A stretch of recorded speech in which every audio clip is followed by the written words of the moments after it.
Dear Patriots, before the news starts, please subscribe to our patriotic channel by clicking the subscribe button.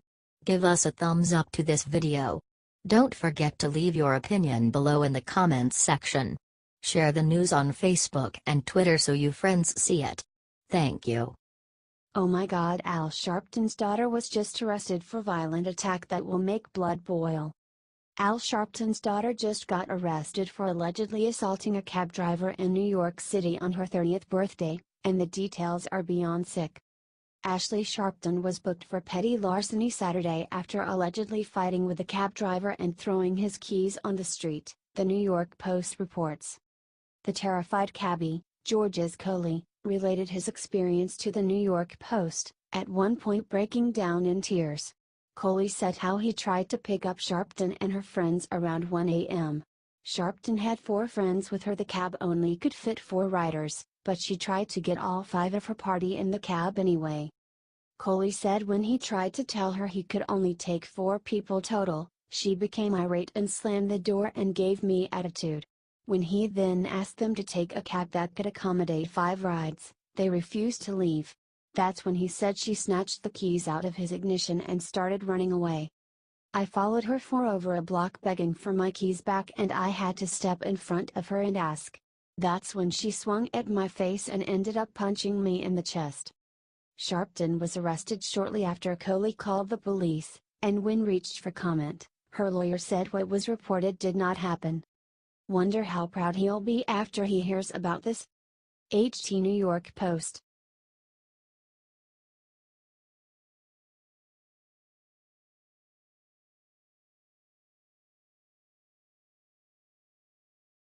Trump just did the most incredible thing for Florida that will save lives from Irma.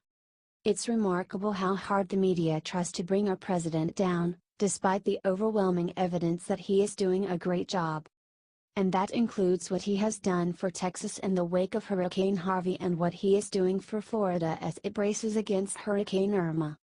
Professor Carolyn Heldman thinks Trump did a great job with Harvey, and he continues to bring relief from that hurricane.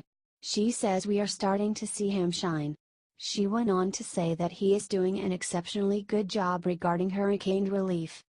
According to Florida Governor Rick Scott, Trump talks with him pretty much every day. And Trump told him, "I will provide whatever resources you need." Scott himself has said that we will spare no expense to save every life in this state. So, together, Trump and Scott are determined to do whatever is necessary to save lives in the midst of this second natural disaster to hit our sweet country in the past few weeks. If you agree that Trump is doing an exceptionally good job, comment, "Great job, Mr. President," and brag about our president by sharing this everywhere. H.T. The Hill.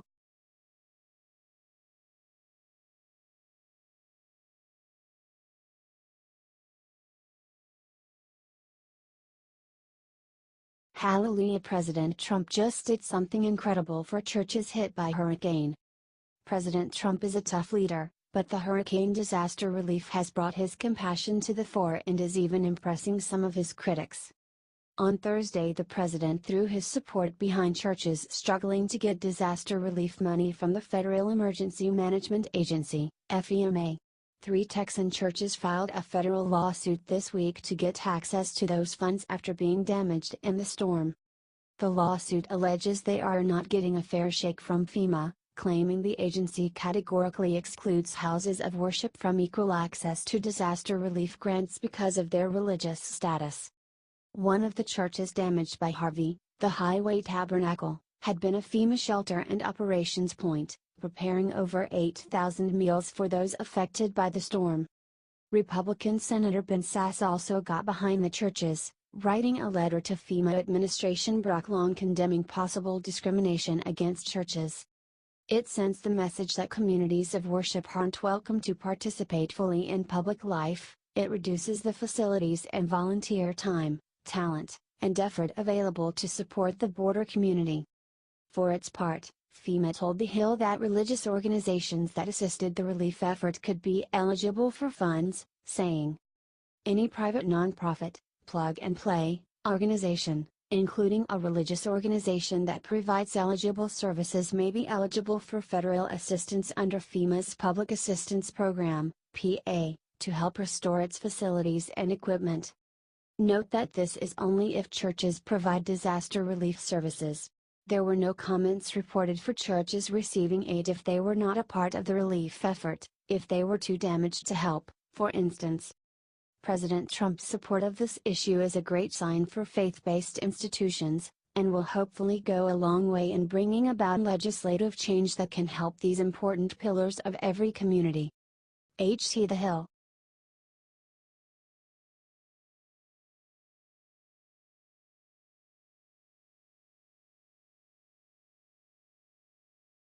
Trump just achieved what no other president has in 150 years, defying all detractors. President Trump has called himself the Lone Ranger, and he proved that just last week, when he made a deal with Democrats. Even though voters had to vote him in under the Republican column in the voting booth, it was clear that that party had not accepted him. Or if they did, most did so kicking and screaming. Now, in less than a year as BOTUS, he has shown that he is the first true independent to hold the office since the current two-party system began around the time of the Civil War. And isn't that why America elected him? Myself and others at Liberty Writers have reported on countless stories about Trump going against leaders in what is technically his own party. These include Paul Ryan, Mitch McConnell, John McCain and others. True patriots were sick and tired of the swamp which consists of both Republicans and Democrats alike. Trump promised to drain that swamp and that's why America made him our president. Trump wants to do business. And he will do business, even if it pisses some people off. And, again, isn't that why patriots elected him? Do you think Trump knows exactly what he's doing? If so, comment "Keep it up Mr. President" and share to gather support from everywhere. HT The New York Times.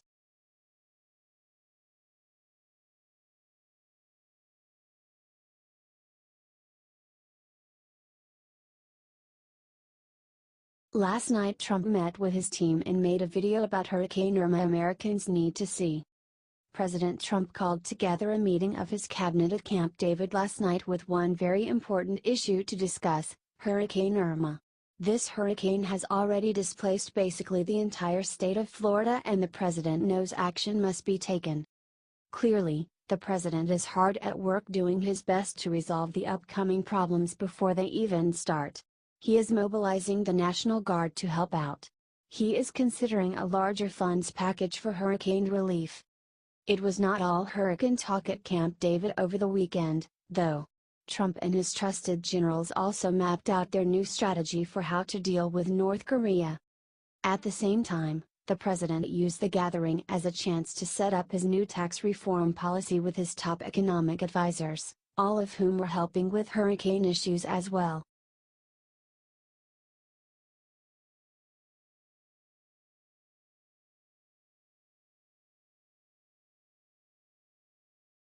Oh hell no, North Korea's sick new personal attack on Nikki Haley will make blood boil.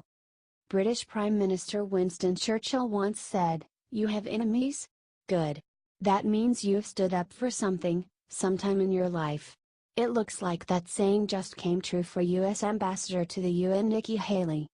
North Korean state media Korean Central News Agency just lambasted Haley in response to her comments at the UN earlier this week, in which she condemned the Hermit Kingdom's latest nuclear test and proposed new sanctions on the country, including an oil embargo.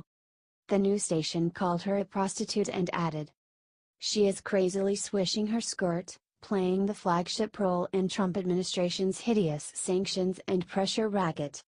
A threat to the U.S. followed fault with, "Nikki should be careful with her tongue though she might be a blind fool. The U.S. administration will have to pay a dear price for her tongue lashing." Wow. Nikki Haley a prostitute? Although this isn't even close to the worst thing North Korea has done, this just goes to show the level of depravity and incivility they're willing to sink to. It's also one more example of how difficult they are going to be to negotiate with. For her part, Nikki Haley took it all in stride, not releasing any public statement or acknowledging North Korea's sick, sexist insult. Nikki Haley is an incredible fighter and has been doing amazing work at the UN so far this year. It is so hard to see her insulted by the likes of Kim Jong-un, but it's all the more reason to be proud of the work she's doing. Let's show our girl at the UN some support by sharing this 10,000 times. The Independent.